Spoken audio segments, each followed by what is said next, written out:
Hi friends, நீங்கள் நம்ம கோயம்புத்தூரில் இருக்கக்கூடிய சூப்பரான ஒரு மலைப்பாதை பற்றி தான் நீங்கள் நம்ம பார்க்க போகிறோம். கோயம்புத்தூர்லேருந்து சுமார் ஒரு 30 கிலோமீட்டர் தொலைவில் இருக்கக்கூடியது ஆனகட்டி. இது பார்த்திங்கன்னா தமிழகம் மற்றும் கேரளா எல்லையில் அமைஞ்சிருக்குது. கோயம்புத்தூர்லேருந்து சுமார் ஒரு 15 கிலோமீட்டர் நம்ம பயணம் பண்ணோம்னா பெரிய தடாகம் அப்படிங்கிற ஒரு பகுதியை ரீச் ஆகும். அங்கிருந்து இந்த மலைப்பாதையானது தொடங்கும். இந்த மலைப்பாதைன்னு பார்த்திங்கன்னா 3 டைப்பில் நமக்கு இருக்கும். ஒன்று பார்த்திங்கன்னா சமதள பரப்பாக தொடங்கி அதுக்கப்புறம் பார்த்திங்கன்னா காட்டு வழியில் போகிற மாதிரி இருக்கும். அதுக்கப்புறம் பார்த்திங்கன்னா மலைப்பாதையாக தொடங்கும். இது ஒரு சூப்பரான ஒரு எக்ஸ்பீரியன்ஸ் கொடுக்கும். 2 வீலர் போகிறவங்க சரி, காரில் போகிறவங்க சரி, நல்ல ஒரு எக்ஸ்பீரியன்ஸ் கொடுக்கும்.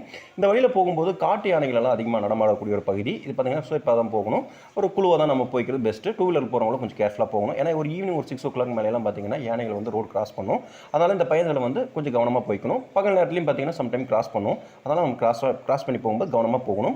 அது மட்டும் இல்லாமல் கோயம்புத்தூர்லேருந்து சுமார் 35 கிலோமீட்டர் தொலைவில் இருக்கிறதால நிறைய பேருக்கு வந்து ஒரு ஈஸியாக ஒரு 1 டே பிக்னிக் போகிற மாதிரி போயிட்டு வரக்கு ஒரு சூப்பரான பிளேஸ். இங்கே பார்த்தீங்கன்னா நிறைய பிளேசஸ் எல்லாம் சுற்றி பார்க்க நிறைய பிளேசஸ் இருக்குது. அதனால் நான் அடுத்த வீடியோவில் நான் கண்டிப்பாக போடுறேன். ரங்கநாதபுரம் செக் டேம் மாதிரி நிறைய பிளேசஸ் எல்லாம் இருக்குது. அதே மாதிரி மணார்காடு போகிறதுக்கு ஒரு முக்கியமான வழிப்பதியாக இருக்குது.